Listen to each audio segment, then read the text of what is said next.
FM lifeline lifeline lifeline. FM lifeline के सभी श्रोताओं को अश्विनी कुमार का नमस्कार। श्रोताओं, आज हम बड़े महत्वपूर्ण विषय पर बातचीत करने जा रहे हैं। आपने सुना ही होगा और बहुत सारे आपने एडवर्टाइजमेंट्स देखे होंगे अखबार में, मीडिया में, रोज़ाना आता रहता है नी रिप्लेसमेंट सर्जरी। इतना पैकेज लोग एक तरह से दौड़ रहे हैं, उस तरह से फैशन हो गया है कि अगर आपके घुटनों में दर्द होता है तो तुरंत जाइए नी रिप्लेसमेंट की ओर। इसी विषय पर चर्चा करने के लिए आज हमने अपने स्टूडियो में बुलवाया है डॉक्टर संदीप पटेल को, जो कि एसोसिएट प्रोफेसर हैं department of orthopaedics PGI Chandigarh में। आपका बहुत बहुत स्वागत है। Thank you. और हम आपको बताना चाहेंगे श्रोताओं कि जो ऑस्टियो आर्थराइटिस है, नी ऑस्टियो आर्थराइटिस, और इससे जुड़े हुए कई सिलसिले जो होते रहते हैं, रिसर्च होती रहती है, उस रिसर्च में PRP इंजेक्शन का नाम आया है और उस रिसर्च में डॉक्टर संदीप पटेल को गोल्ड मेडल भी हासिल हुआ है। इसके लिए भी आपको गुड विशेस और बहुत congratulation. Thank you ji, thank you. तो हम सबसे पहले आपसे यही जानना चाहेंगे कि नी ऑस्टियो आर्थराइटिस होता क्या है? जो घुटने का घिसावट है, डिजेनरेशन, वेयर एंड टेयर, इसको बोलते हैं नी ऑस्टियो आर्थराइटिस लेमन वर्ड पे। घुटने के अलावा बाकी जोड़ भी घिस सकते हैं, हिप जॉइंट भी घिस सकते हैं, हाथों के जॉइंट्स भी घिस सकते हैं, बट मोस्ट कॉमनली जो हम एनकाउंटर करते हैं वो नी का है। तो नी ऑस्टियो आर्थराइटिस, घिसावट, वेयर एंड टेयर। मतलब जब जोड़े घिस जाते हैं, कहा जाता है कि जब उम्र बढ़ जाती है तो उसकी ओर दिक्कत आनी शुरू हो जाती है। एक श्रोता हमारे साथ ऑनलाइन है, उनसे बात कर लेते हैं। FM लाइफलाइन में आपका स्वागत है। कौन बोल रहे हैं? सर नमस्कार, मैं मोहाली से बोल रही हूँ, राखी जी। डॉक्टर संदीप पटेल हैं इस समय हमारे साथ, और जो जोड़ों में गठिया हो जाता है ना, घुटने के जोड़ों में, उसके ऊपर बात कर रहे हैं। आप अपना सवाल पूछें। जी नमस्कार डॉक्टर साहब। नमस्ते। मेरे सर लेफ्ट जो घुटना है उसमें काफी दर्द रहता है और घुटने की बैक साइड पे बहुत पेन है और चला नहीं जाता। उम्र क्या है जी आपका? 50 साल। कब से है प्रॉब्लम? सर हो गए ये 1-2 साल। तो ये अभी शुरुआत है। ये जो उम्र है 50 ईयर्स, उसे आसपास में लोगों का जोड़ घिसना शुरू होता है, स्पेशली घुटने, नी जॉइंट। तो आपका जो सिम्टम के हिसाब से भी 2 साल से है, और ज़्यादा दूर चलने पे या सीढ़ियों चलने पे ये दर्द बढ़ता होगा आपको? हाँ जी। हाँ। सीढ़ियाँ चढ़ने में थोड़ी कम दिक्कत आती है, उतरने में ज्यादा। उतरने में दिक्कत होती है, और नीचे बैठ के उठने में, चौकड़ी मारने में? नीचे बैठना तो बहुत मुश्किल है। हाँ, तो ये टिपिकल है कि घुटने का घिसावट नी ऑस्टियो आर्थराइटिस ही है। दूसरा घुटना बिल्कुल ठीक है कि उसमें भी थोड़ा बहुत होता है दर्द? अब थोड़ा सा जोर आने लग गया है। तो जब भी होता है दोनों जोड़ आगे पीछे ही शुरू होता है, एक ज़्यादा घिसता है, दूसरा थोड़ा बहुत कम घिसता है। तो आपको नी ऑस्टियो आर्थराइटिस है जी, पर हमें ना कौन सा स्टेज है वो देखना ज़रूरी है। उसके लिए हम एक स्टैंडिंग एक्सरे करवा के देखना चाहेंगे कि कौन सा स्टेज आपका घुटना घिसा है। उसमें 1, 2, 3, 4 है। 4 मतलब एक्सरे करवाना पड़ेगा? हाँ जी, बिल्कुल एक्सरे कराना पड़ेगा। फिर उसके हिसाब से बहुत सारे ट्रीटमेंट ऑप्शंस है जो हम आपको ऑफर कर सकते हैं। ठीक है जी, शुक्रिया फ़ोन करने के लिए। Thank you sir. तो डॉक्टर साहब, ये तो थे श्रोता, और आप से जैसे हमने सबसे पहला सवाल किया था कि नी ऑस्टियो आर्थराइटिस होता क्या है, लेमैन के लिए समझना हो, तो आपने बताया कि जब जोड़ घिसना शुरू हो जाते हैं, तो ये जोड़ घिसना क्या होता है बेसिकली, किसे कहा जाता है, और कौन सी उम्र में, कौन सी एज में ये शुरू हो जाता है और कैसे पता चलता है? तो जो जोड़ है ना, नॉर्मल हिसाब से वो आइस की तरह सॉफ्ट होता है, आर्टिकुलेशन। घिसने का मतलब है वो रफ होना शुरू हो जाता है जी। जैसे गाड़ी का टायर है, जैसे जैसे गाड़ी चलेगा ज़्यादा वो घिसेगा, टायर वोन आउट होगा जी, वो है। अब कब से शुरू होगा? तो मोस्ट कॉमन एज ग्रुप जो शुरुआत है वो 45 to 55 के बीच में है। तो आजकल हम थोड़ा और अर्ली देखना शुरू कर दिया। पहले तो 55 पे आते थे, अब थोड़ा सा 45 में भी आते हैं, बट शुरुआत तो 40-43 में भी शुरू हो जाता है। It's called early chondropathy. अब जस्ट घिसावट का वेरी अर्ली स्टेज, जो कार्टिलेज होता है सॉफ्ट आइस की तरह, उसका जस्ट नेचर खराब होना शुरू हुआ है माइक्रोस्कोपिक लेवल पे। वो फिर प्रोग्रेस होता रहता है, बट यूजुअली जो पेशेंट्स प्रेजेंट करते हैं अराउंड 50 है, 50 के आसपास, +- 3-4 ईयर्स। जी। तो किस तरह से पता चल पाता है कि क्या, जैसे एक तो आपने एक्सरे बताया हमारे इन श्रोताओं को, और कौन कौन से तरीके हैं जिससे पता चल सकता है? मेन तो प्रॉब्लम क्लिनिकल कि जैसे अभी इन्होंने बोला था कि इनको दर्द होता है घुटनों में, आगे भी दर्द होता है, पीछे भी होता है दर्द। सीढ़ी उतरने में दिक्कत है, बैठना तो पॉसिबल ही नहीं है, चौकड़ी मार के बैठ के उठने में दिक्कत, तो ये प्रॉब्लम है, मैकेनिकल प्रॉब्लम है। अर्ली मॉर्निंग यूजुअली दर्द नहीं होता, जैसे चलना शुरू होगा, ज़्यादा चलेंगे तो दर्द बढ़ता है। जी जी जी जी जी। तो कहा जाता है कि जैसे उम्र बढ़ती है या फिर आदमी रिटायरमेंट होके घर जाता है तो थोड़ा सेहत का भी ध्यान रखते हैं, कुछ लोग एग्रेसिवली वॉक करते हैं या फिर एक्सरसाइज करते हैं और ध्यान नहीं देते कि दर्द भी हो रहा है, तो उन लोगों को क्या ध्यान रखना चाहिए, किस तरह से इन सब बातों का भी ध्यान रखना चाहिए और अपनी सेहत का भी ध्यान रखना चाहिए? सबसे पहले जो ज़्यादा वॉक करते हैं और एक्सरसाइज करते हैं, बहुत अच्छी चीज़ है, ओके वो नहीं छोड़ना चाहिए, उसके कारण नहीं है ऑस्टियोआर्थराइटिस। ओके। जो हम मनुष्य बने हैं वो चलने के लिए है, हम इसको रोकना नहीं चाहिए, इसका जो बेनिफिट्स बहुत ज़्यादा है। तो नॉर्मल वॉकिंग हो, एक्सरसाइजेस हो, इससे कुछ नहीं होता। जी जी जी। जो ऑस्टियोआर्थराइटिस होता क्यों है, मल्टी फैक्टोरियल, बहुत सारे कारण हैं इसका, जेनेटिक से लेके फूड हैबिट्स हो गया, वेट, ओबेसिटी एक बहुत बड़ा रिस्क फैक्टर है, साथ ही साथ कंट्रोलेबल रिस्क फैक्टर है। जी मतलब अगर आप में पता है कि वेट ज़्यादा होने के कारण है और वेट कम करेंगे तो स्लो डाउन भी हो सकता है, पेन रिलीफ होके quality of life better. It is a first line of treatment management, losing weight. Okay okay okay. आपके कहने का मतलब है जिसके मोटापा आया हुआ है या जो अधिकतर लोग मोटे हैं उन्हें ऑस्टियोआर्थराइटिस होने के चांसेस ज़्यादा होते हैं, या फिर एक तरह से अगर वो वेट कम कर लें तो अगर उस चीज़ से वो ग्रस्त हैं तो ठीक हो सकता है? तो इसमें दो चीज़ है, मोटापा ज़्यादा होने से ज़रूरी नहीं कि हो, क्योंकि बाकी फैक्टर्स भी है। जी, पर जी। ये ज़रूर है कि अगर घुटने घिस रहे हैं और उनको दर्द है, वेट कम होने से बेनिफिट ज़रूर होता है। 5-6 kg भी अगर कम करेंगे तो उनको पेन तो ख़त्म ही है। ओके, और ओके। 4-5 साल अगर 50 ईयर्स के अगर कोई है, ओवरवेट है, पेन अभी शुरू हुआ है, नी और ऑस्टियोआर्थराइटिस, अगर वो अच्छी तरह क्वालिटी ऑफ लाइफ वेट कम कर देंगे, उनका 3-4 साल वो भूल ही जाएंगे कि उनको दर्द था। ये है। एंड एक बार अगर शुरू होगा तो ऑब्वियसली ये जो वेट है वो एक कॉन्ट्रीब्यूटरी फैक्टर है प्रोग्रेशन में। मैं एक एग्जांपल देता हूँ, अगर 2 गाड़ी रोज चलते हैं, ट्रक लोड वाले, एक फुल लोड लेके चलेगा, एक कम चलेगा, तो जिसका लोड ज़्यादा है उसका व्हील्स जल्दी घिसेगा। जी जी। उसके अलावा दूसरा फैक्टर क्या है, क्वालिटी ऑफ रोड। तो बहुत सारे फैक्टर है, उसमें वेट या ओबेसिटी एक रिस्क फैक्टर है। बिल्कुल। तो आप बता रहे थे कि अगर डायग्नोज हो जाता है तो आगे इसके ट्रीटमेंट के ऑप्शंस क्या हैं? एक श्रोता ऑनलाइन है, उनसे पहले बात कर लेते हैं। FM लाइफलाइन में आपका स्वागत है, कौन बोल रहे हैं? धन्यवाद सर, मैं पार्वती बोल रही हूँ पंचकुला सेक्टर 9 से।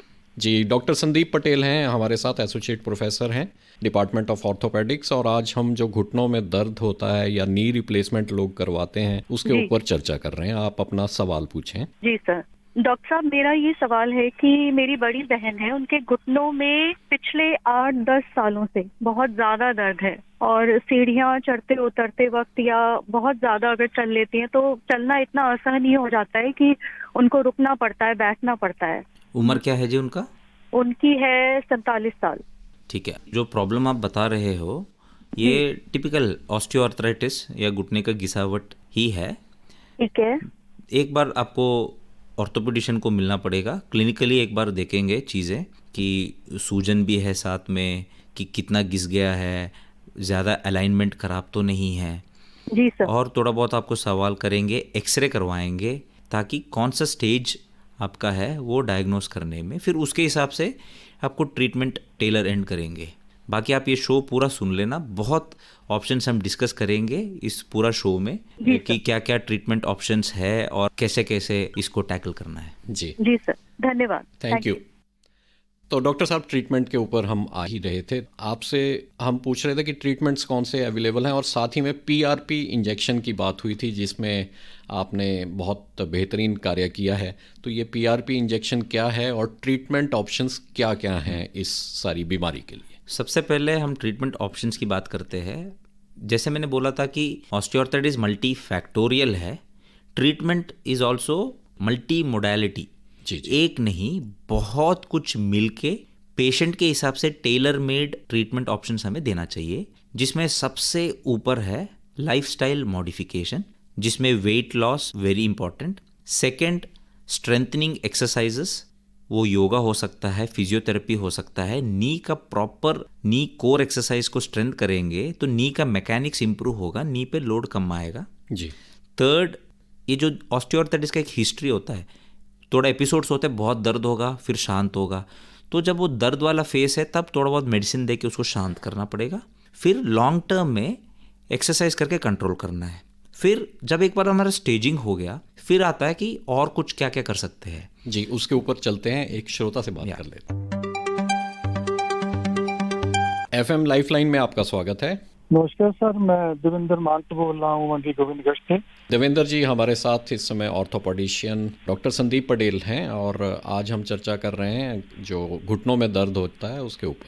हाँ जी डॉक्टर साहब, जो आयुष्मान स्कीम के अंदर जो इम्प्लांट आते हैं क्या वो सही रहते हैं? हाँ जी, बिल्कुल ठीक रहते हैं। जो भी इम्प्लांट आयुष्मान स्कीम के थ्रू अवेलेबल है वो सब they go through a quality check and most of them अब मेक इन इंडिया कैंपेनिंग में लास्ट 7-8 ईयर्स में all are being made in India. हम बहुत रेगुलरली पीजीआई में यूज़ करते हैं and we have had good experience. अच्छा है सर, मैंने मिसेज का यहीं से इम्प्लांट करवाया है, बाइलेटरल हुआ है मेरी मिसेज का। सो जिनका भी नी रिप्लेसमेंट होता है फर्स्ट 6 मंथ्स में थोड़ा बहुत दर्द होता है एंड देन जो घुटने का रिप्लेसमेंट है वो one part of the treatment है। जब घुटना घिसता है ना, जो नी ऑस्टियोआर्थराइटिस है उसमें 2 कंपोनेंट है। एक है तो जोड़ जो घिस गया है, जो ऑपरेशन में, जो एडवांस स्टेजेस में ऑपरेशन में हम उसको कट करके न्यू जोड़ डालते हैं। सेकेंड चीज होती है द मसल्स, जो इतने साल आपका घुटना खराब होने के कारण जो वीक हुआ है उसको मैं मोटर बोलता हूँ।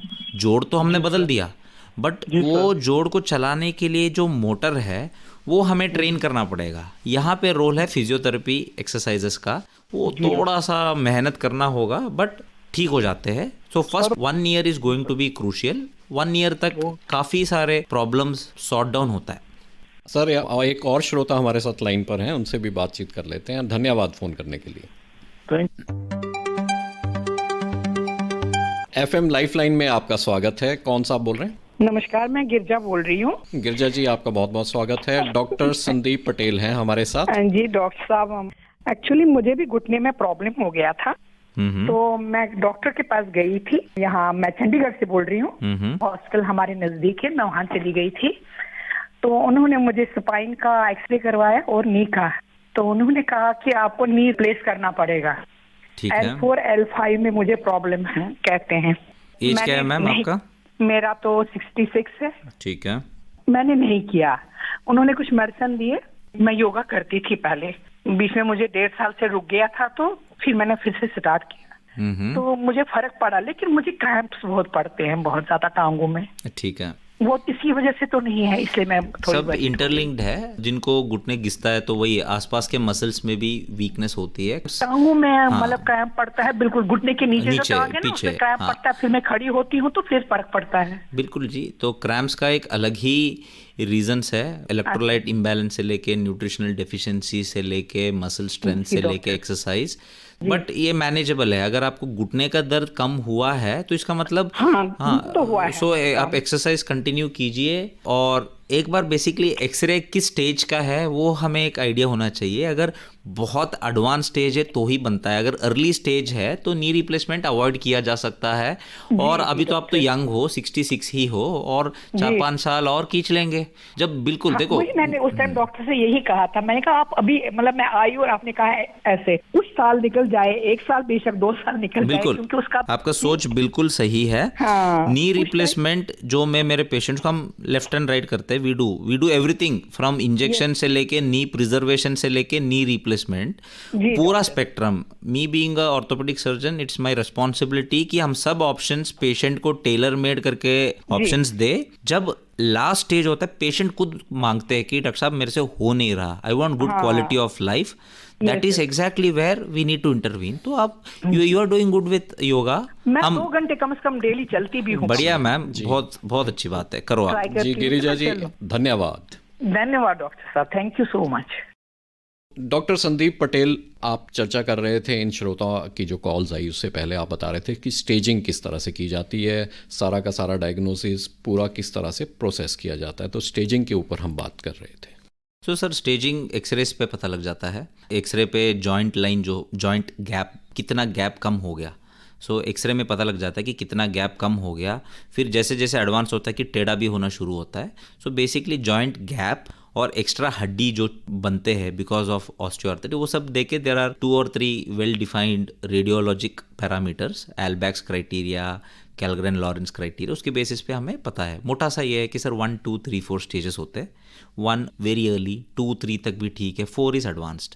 अब एक 4 के बाद भी एक है हमारा जो इंडिया में हमें बहुत बार मिलते हैं। दीज पेशेंट्स को एडवांस्ड है already, but they are the ones who need surgery, they have not got surgery, surgery नहीं करवाया, फिर घुटना टेढ़ा होना शुरू होता है। अलाइनमेंट बिल्कुल टेढ़ा होना शुरू होता है। ये बहुत एडवांस केसेस है। अब थोड़ा कम हुआ, बट स्टार्टिंग में 10 years पहले जब नी रिप्लेसमेंट का इंसिडेंस कम था, ये हम बहुत देखते थे, जिनका surgical technique is also different. हमें स्पेशल इम्प्लांट्स, वेजेस सब यूज करना होता है, बट आजकल थोड़ा इंसिडेंस कम है। बट अभी भी रूरल से आते हैं एडवांस स्टेज विथ डिफॉर्मिटीज, वो स्टेज 4 के बाद है। ये है स्टेजिंग जो इग्नोर करते हैं बहुत ज़्यादा, बिल्कुल आपको इग्नोर करते हैं, बहुत दिनों तक दिखाते नहीं एक्सपर्ट्स को। तो ये स्टेजिंग होने के उपरांत कौन कौन से ट्रीटमेंट्स अवेलेबल हैं? जैसे पीआरपी पे हम विशेष बात करेंगे आपसे कि ये पीआरपी होता क्या है। तो सर जैसे मैंने बाकी आपको बोला, it is a multi modal management, सब कुछ। नाउ अर्ली स्टेजेस में मैंने वही आपको बोला, एक स्पेक्ट्रम है। पहला है कि अर्ली स्टेजेस है तो हमारा ट्रीटमेंट गोल इज इसी घुटनों को ज़्यादा से ज़्यादा दिन कैसे चलाए। ओके। एंड मेन थिंग इसमें पेशेंट खुश है कि नहीं है। Patient satisfaction is at the centre place of treatment. हम जो भी कर रहे हैं, पेशेंट हमारे पास क्यों आते हैं? पेन, स्टिफनेस, स्वेलिंग, चलने में दिक्कत, ये 4 कंप्लेंट है। हम इसको कैसे टैकल कर सकते हैं, ठीक है ना। तो अर्ली स्टेजेस में जैसे एक्सरसाइज का बहुत बड़ा रोल है, वेट लॉस का बहुत बड़ा रोल है, देन कम्स इंटरवेंशंस, इंजेक्शंस।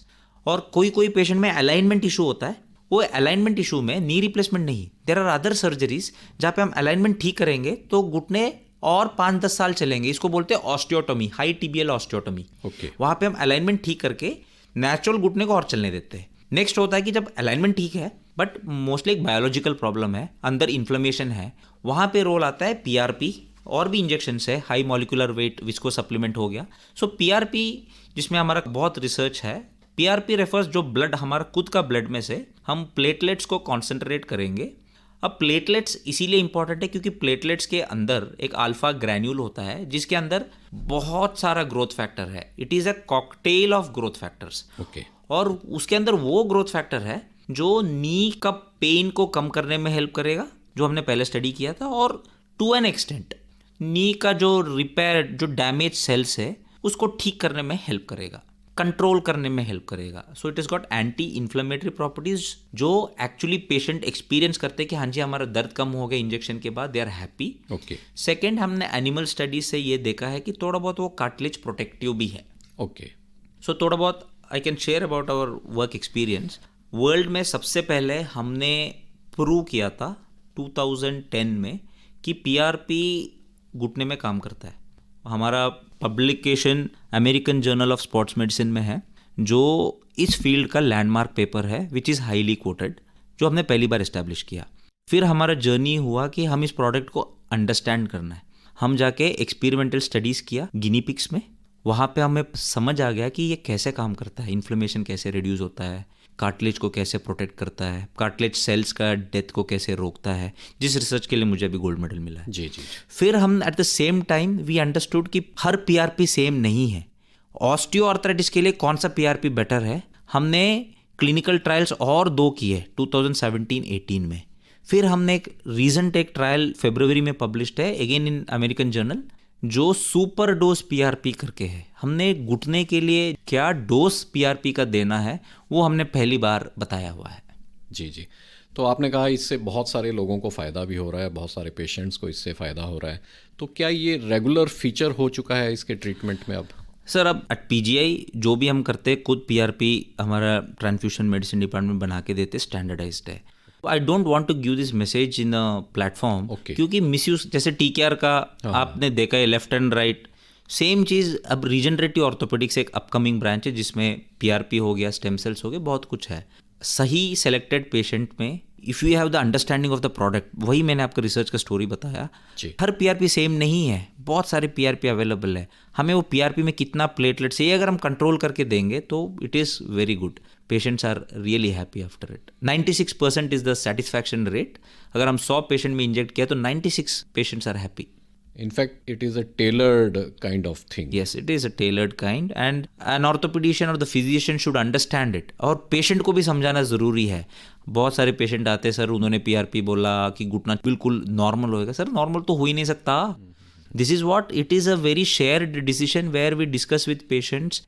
मैं सोचता हूँ as a doctor we are responsible to educate them. Realistic expectation देना है कि हाँ जी इसका रोल क्या है। So patient is more happy to understand about it rather than just marketing के लिए कि हाँ जी ये घुटने का घिसावट को रोक देगा इसलिए मैं दे रहा हूँ। फिर पीआरपी को स्टेम सेल्स करके बोल के इंजेक्ट करना, because stem cells has got a lot of stigma attach. जैसे स्टेम सेल्स बोलेगा लोगों को लगेगा कि क्या एक मिरेकल है। So these are terminologies have to be ideal, understanding has to be ideal, the communication with the patient has to be ideal.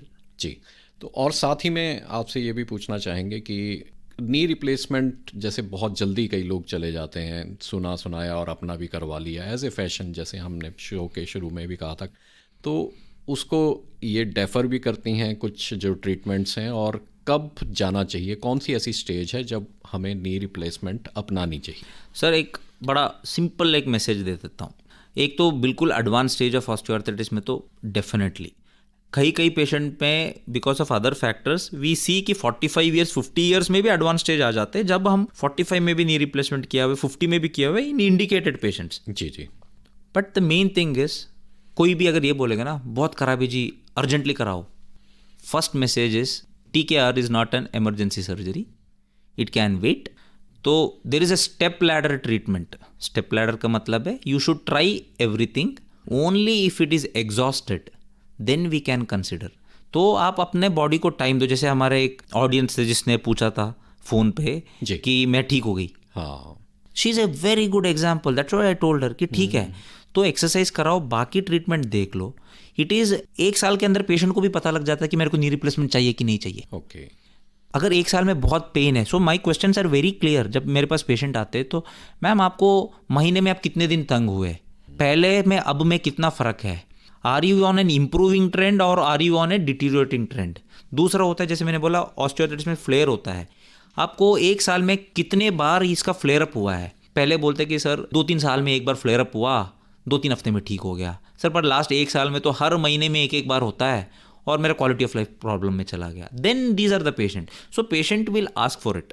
तो द बॉटम लाइन ये है कि पेशेंट खुद मांगेगा कि मेरे को अच्छा क्वालिटी ऑफ लाइफ चाहिए, बहुत हो गया तब मैंने कराना है, that is the right patient. जी, मतलब अपने आप एक तरह से निर्धारण कर लेना चाहिए। और उससे पहले और भी तरीके हैं वेट लॉस की, आपने जैसे कहा लाइफस्टाइल में अपना बदलाव करके अगर इसको डेफर किया जा सके तो बहुत अच्छा है।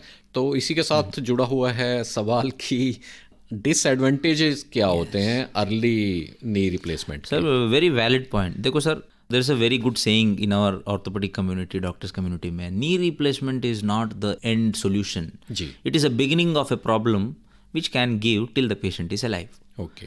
जो जोड़ अंदर डला हुआ है उसका भी एक लाइफ होता है। 25-30 years of a well done good knee replacement, 25-30 years तक का मेरे पास एविडेंस है। Suppose hypothetically we do it in 50 years. Sir अब 75 तो नॉर्मल है। मेरे पेशेंट जो 75 आते हैं, I call them young main. बिल्कुल। अब वो 75-80 में जब वो जॉइंट खराब होता है उसको बदलने में दिक्कत है। Even though at PGI we are use to doing revision. So revision मतलब खराब जोड़ को बदलने में। So this a new speciality, revision knee replacement, जो अब आजकल हम नॉर्मल नीज करते नहीं है, जो रिविजन है उसमें हम हाथ लगाते हैं, which is spoiled and come back. So उसके बाद satisfaction rates are less even though they are much happy. तो उसका अपना प्रॉब्लम्स है। फिर जो डायबिटिक पेशेंट्स है, अगर उनको डायबिटीज आउट ऑफ कंट्रोल चला गया, इन्फेक्शन का रिस्क है। So these are all problems associated with it. So knee replacements और any joint replacement comes with its own set of problems. जी, PGI एक प्रीमियर इंस्टीट्यूट है जहाँ पे रिसर्च एक अहम हिस्सा है, इम्पॉर्टेंट रोल अदा करता है।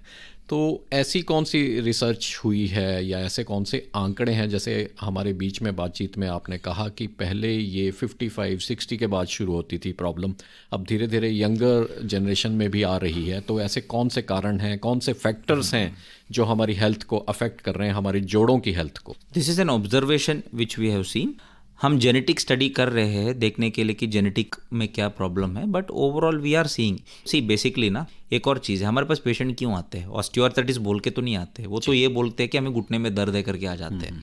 तो knee pain tolerance has come down okay for various reasons. आज इसमें भी स्टडी चल रहा है कि तो एंड हर पेशेंट का पेन टॉलरेंस अलग है, ये नी ऑस्टियोआर्थराइटिस में बड़ा इंपॉर्टेंट है। कोई पेशेंट में ना घुटना बिल्कुल स्टेज 4 है, खत्म, उनको पेन ही नहीं होता, Okay. They will be very happy. कोई में स्टेज 2 ही होगा, एक्सरे में बहुत बढ़िया है, but there pain is out of proportion. So there lot of thing, my whole thing is, and probably because patients are more aware कि पहले था कि चलो इसको हम इग्नोर करते, but patients are more aware कि 45-50 में भी जब दर्द है they are coming for medical attention, which is good.